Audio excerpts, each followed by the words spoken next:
Ngayon mga kamotor pre, ang gagawin natin ngayon, magpipintura tayo ng mags ng aking motor RS150. Yan ang gagamitin ko mga kamotor pre. Best pa ko.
Yan mga kamotor pre, padalawang coat na natin yan sa ating first primer ng ating mags. Mas maganda yan mga kamotor pre, medyo ilayo nyo lang yung inyong air paint gun para hindi magbubuo yung ating primer. Yan yung second coat nya na rin yan mga kamotor pre.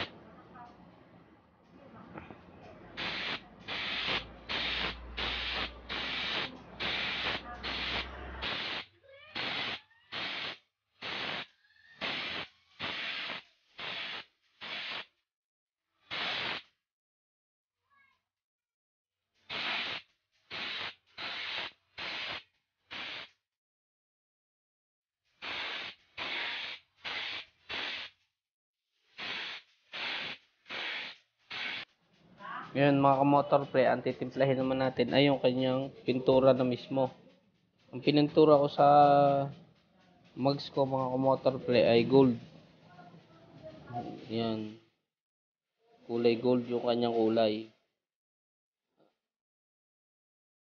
Ang pagtitimpla naman ng pintura mga kamotor pre, depende sa brand. Sa Ansal kasi 3:1:1. Ibig sabihin nun mga kamotor pre, kung gaano karami yung pintura, ganun din karami yung thinner. Tapos yung Catalyst, siguro mga ano lang yun, mga kamotor pre, 1/4 lang. Nung dami nung pintura at saka nung thinner. Yan, mahalaga mga kamotor pre, pag-aralan nyo na lang kung paano yung tamang timpla. Kasi iba-iba yung templada ng pintura, depende sa brand.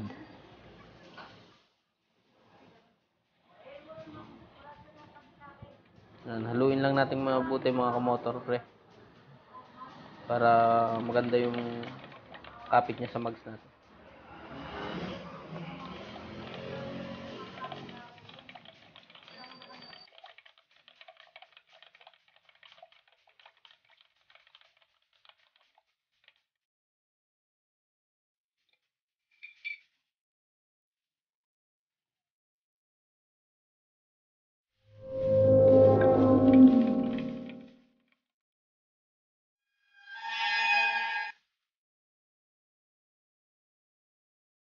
Yan, sinasalin na natin mga kamotor pre. Huwag yung kakapunuin mga kamotor pre yung chamber ng ating paint gun kasi baka umapaw. Yan, ito yung first coat natin mga kamotor pre. Tingnan nyo yung kulay nyo, ganda. Makintab siya. Kahit wala pang top coat.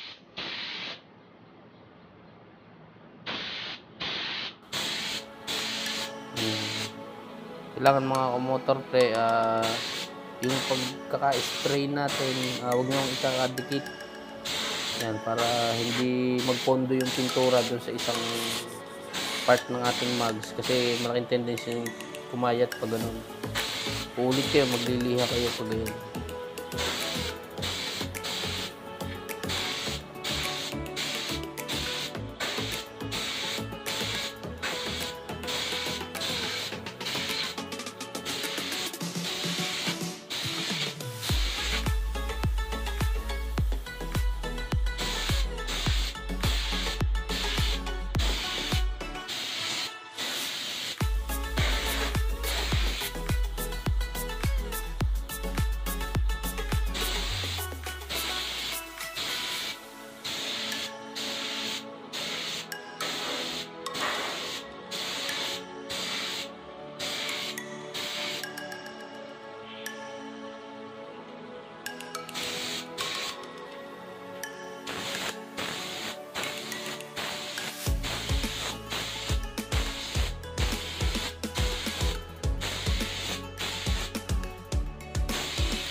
Yan mga kamotor pre, ito yung kanyang second coat.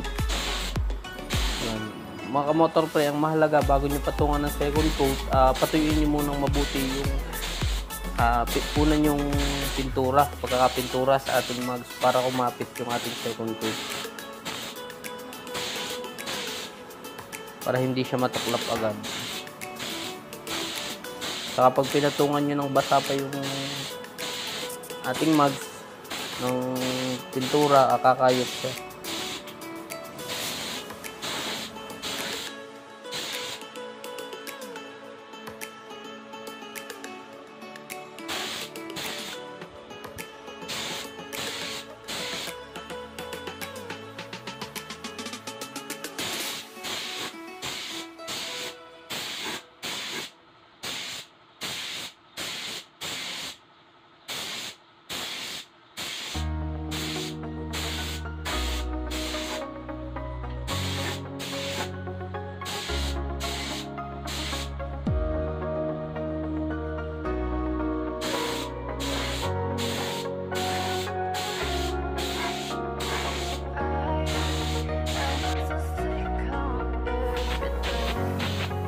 Yan mga kamotor pre, pinipinturahan ko na rin yung caliper ng aking motor.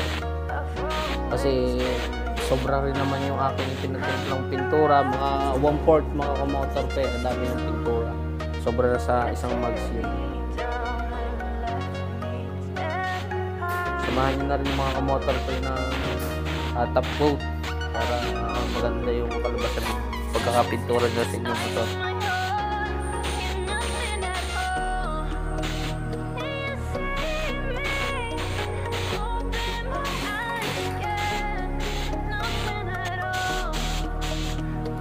Yan mga kamotor pre, last coat na ng ating mags. Tuyo na siya, kaya pinatungan ko na siya ng kanyang panghuling patong ng pintura. Tapos patutuyuin ko siya, papatungan ko na siya ng top coat.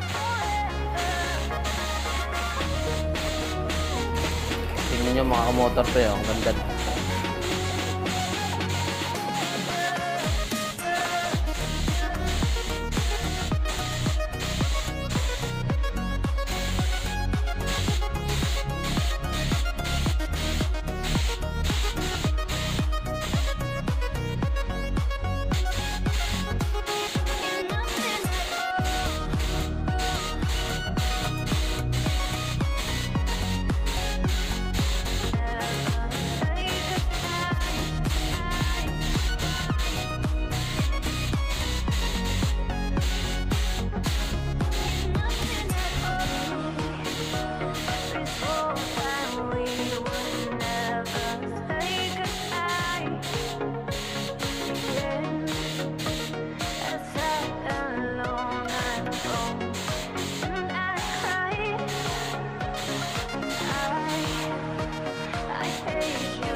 Yan mga kamotor pre, pinapatungan ko na siya ng top coat mga kamotor pre. Bali nga pala mga kamotor pre, padalawang patong na yung top coat. Yan. Hindi ko na lang sa mga videohan yung pre, top coat niya. Yan, medyo matagal, pinatuyo ko na lang muna tapos saka ko pininturahan ng padalawang top coat. Mahalaga mga kamotor pre, kung magta-top coat ko, medyo itutok na lang yung agad para yung top coat natin dumikit ng maayos dito sa ating mags. Tapos patuyin mo siya ng mga 15 minutes, kahit hindi ganun katuyo, tapos patungan nyo na ulit. Yan mga kamotor pre, patutuyuin lang natin yan tapos ngayon mga kamotor pre, nagpapasalamat ako sa inyo kasi napanood nyo yung aking vlog. Paki-like na lang po and subscribe. Salamat po. Yan mga kamotor pre, okay na siya nung natuyo siya. Pero nga pala, medyo basa-basa pa siya. Pero maganda yung pagkakapintura. Huwag nyo lang kalimutan mga kamotor pre, pa-like na lang, subscribe, at papindot na rin yung notification bell para susunod na upload kong video, ma-update kayo.